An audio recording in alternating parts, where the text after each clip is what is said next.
Buonasera, ben ritrovati cari telespettatori, grazie come sempre per aver scelto l'informazione di Telefriuli. I carabinieri del ROS con la collaborazione della polizia slovena e ungherese hanno eseguito in Lombardia, Veneto, Slovenia e Ungheria un'ordinanza di custodia cautelare in carcere messa dalla GIP del Tribunale di Trieste su richiesta della locale direzione distrettuale antimafia nei confronti di 4 indagati per associazione per delinquere finalizzata al favoreggiamento dell'immigrazione clandestina con l'aggravante della transnazionalità.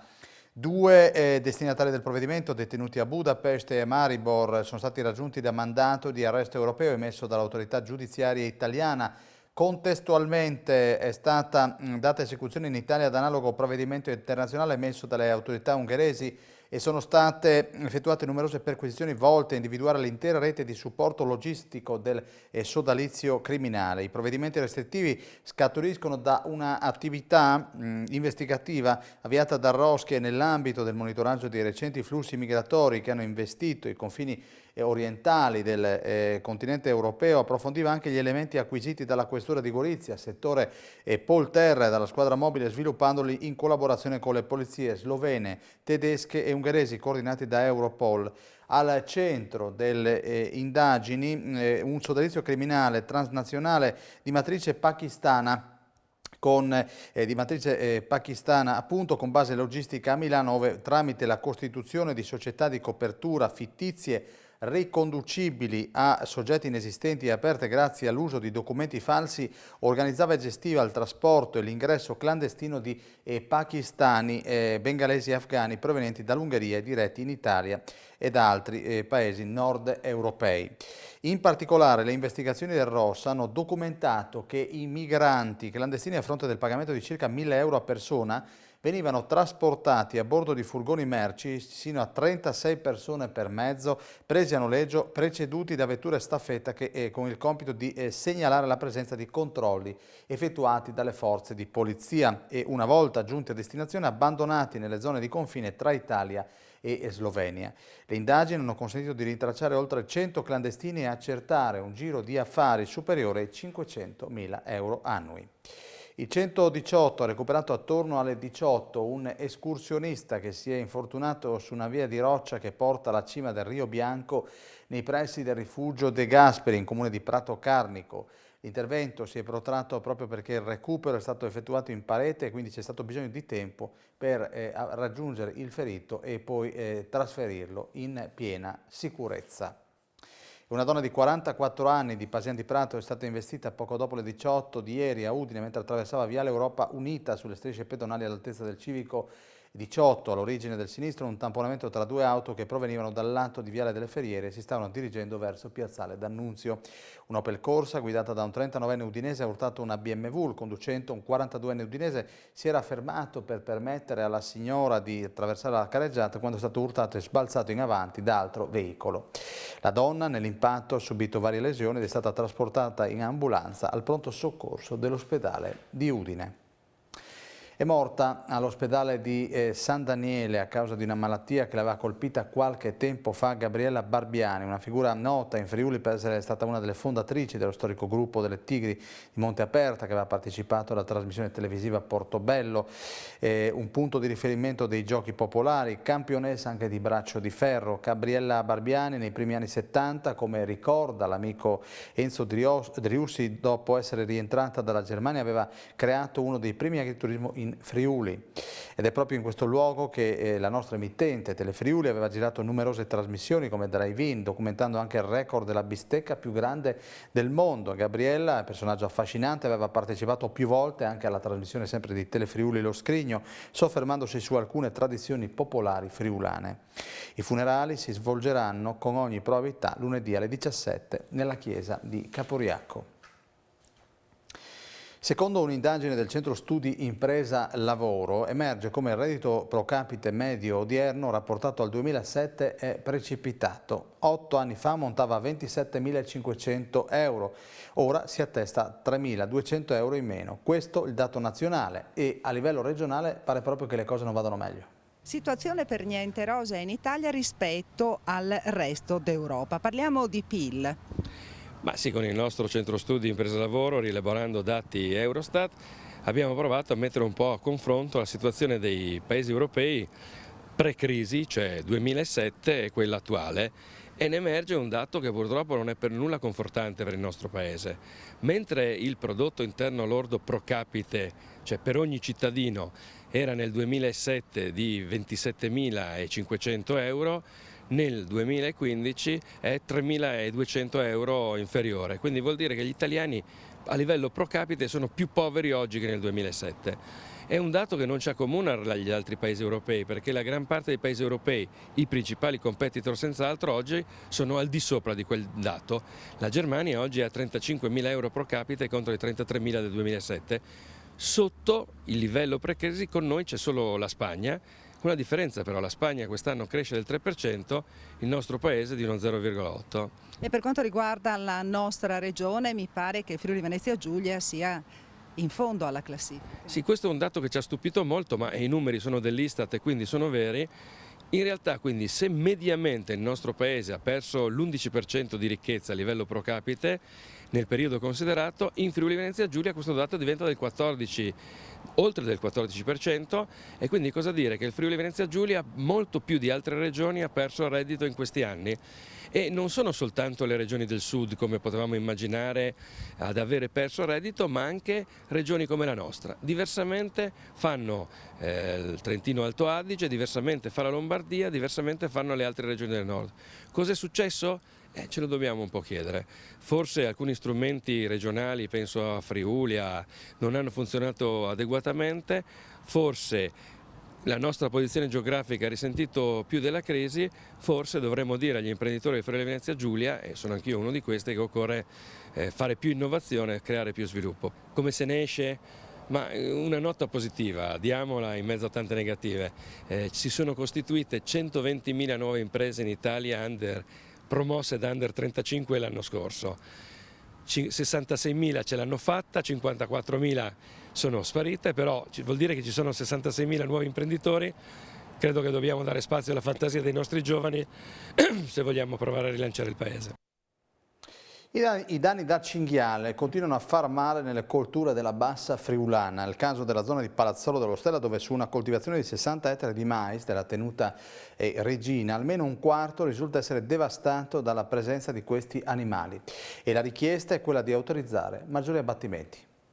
Con Vittorio Girardello, lei è un contoterzista di Carlino che però lavora per l'azienda di Giorgio Pasti, che ci ha segnalato un problema. Intanto dobbiamo dire in che zona siamo. Lì siamo a Piancada, che è una frazione di Palazzolo dello Stella, e abbiamo una coltivazione a mais di 65 ettari. Passando all'interno del mais per effettuare il trattamento contro la piralide abbiamo notato un serio problema, serio danno da cinghiali, quantificabile in una quindicina di ettari di danno, ma proprio disteso completamente il mais. Già il danno l'avevamo ritrovato sul grano un mese fa in fase di trebbiatura, c'erano parecchi danni e adesso sul mais si verifica ancora peggio e chiediamo che sia fatto qualcosa dalle autorità per... Lei si riferisce ai cinghiali e al loro abbattimento, che al momento secondo voi è troppo ridotto? Troppo restrittivo, sì, la caccia è troppo restrittiva, sono concessi l'abbattimento di troppi pochi capi. Questi animali nella nostra zona hanno trovato un habitat molto favorevole e quindi si riproducono molto velocemente. Abbiamo avvistato delle mandrie anche di 30-40 animali tutti insieme. Dico, fanno un danno veramente cospicuo. Da quanto è che va avanti questa storia? Sono già 5 anni che si notano delle dei danni. Comunque dall'anno scorso e quest'anno si è intensificato, ma in maniera esponenziale. Sono cominciati a Corno di Rosazio i lavori per costruire i marciapiedi lungo la strada regionale 356. La strada è molto trafficata e i lavori, che dureranno 3 mesi, stanno creando disagi al traffico delle auto. La nostra intervista al sindaco Daniele Mosconi. Marciapiede voluto dall'amministrazione comunale già da anni, che era in progettazione, si aspettava prima per il patto di stabilità la disponibilità di fondi. Oggi con il nuovo bilancio armonizzato abbiamo i fondi propri comunali, abbiamo voluto far mettere questi fondi a disposizione della sicurezza sulla statale 356, perché una statale molto trafficata, qui c'è la strada che va anche sul confine della Slovenia, e quindi abbiamo ritenuto opportuno, proprio per i pedoni ma per i tanti bambini anche che vanno a scuola, visto che c'è la fermata delle corriere proprio qui sulla strada regionale, abbiamo voluto mettere in sicurezza questi ragazzi della località di Sant'Andrat. Non solo quello, ma anche un po' di decoro, perché l'ingresso del mio comune, del comune che sto amministrando, e quindi abbiamo ritenuto opportuno dare anche un po' di decoro, un po' di far vedere bello il nostro comune. Sicuramente in questi 3 mesi di lavoro circa ci sarà qualche disagio per gli automobilisti, ma io credo che capiscano questo, perché poi sicuramente sarà più sicura anche la viabilità su questa strada regionale. L'Università di Udine ha attivato dall'anno accademico 2016-2017 il nuovo corso di laurea magistrale in biotecnologie molecolari.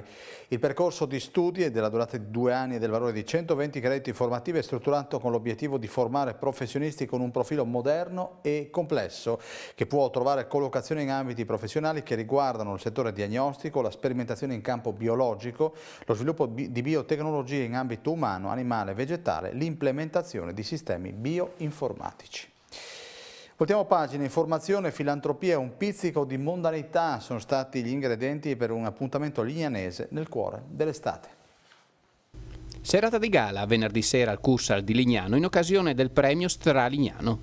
La giuria, presieduta da Enea Fabris, direttore della storica testata della capitale balneare, che ha compiuto mezzo secolo di vita, ha assegnato riconoscimenti a Umberto Tirelli, direttore del Dipartimento di Oncologia Medica del CRO di Aviano, al giovane regista lignanese Renzo Carbonera e al dottor Mario Rescaldini, che ha svolto per anni la sua attività proprio a Lignano.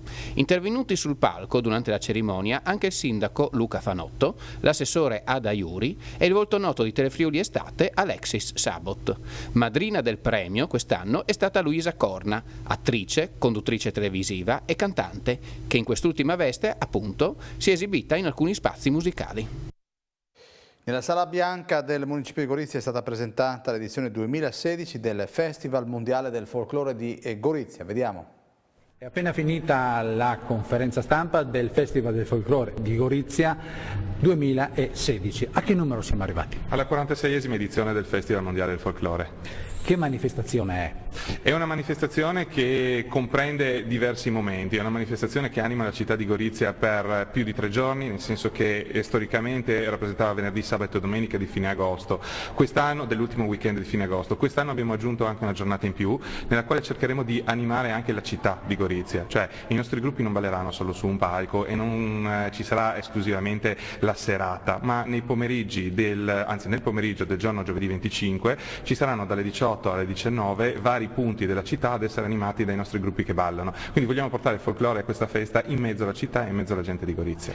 Avete fatto quindi delle manifestazioni collaterali, se non vado errato, se non ho capito male. Questa è una manifestazione collaterale, sì. Di solito comunque il festival è un contenitore che oltre al vero festival racchiude anche la parata folcloristica, che quest'anno è arrivata alla 51esima edizione, e il 42esimo convegno, che è un convegno molto importante perché quest'anno si applica proprio sul mantenere la storicità delle tradizioni. Quindi un convegno a latere più la parata folcloristica fanno tutti insieme alle serate questo grande contenitore che dal 25 di agosto anima la città di Gorizia. Oltre ai soliti premi, quest'anno c'è anche una premiazione particolare. Sì, quest'anno abbiamo voluto inserire un premio che si chiama Memorial Sergio Piemonti, perché la persona recentemente scomparsa ha dato tanto al folklore a Gorizia, cioè ha portato questa manifestazione da essere solo una parte preparata ad essere una 3 giorni comprensiva di un congresso, e noi la cerchiamo di aumentare, implementare. Quindi, per dare chiaramente un ricordo di chi ha portato avanti questa manifestazione, abbiamo deciso di intitolargli un memorial che sarà scelto ogni anno dall'associazione Ethnos nei confronti di chi in via benefica o in via informativa, in via culturale ha promosso il folklore, le tradizioni e i colori da noi nella nostra città durante il periodo del festival. Bene, termina qui il nostro telegiornale. Io vi ringrazio come sempre per la vostra cortese e fedele attenzione. Vi auguro un buon sabato sera e una serena domenica. Arrivederci.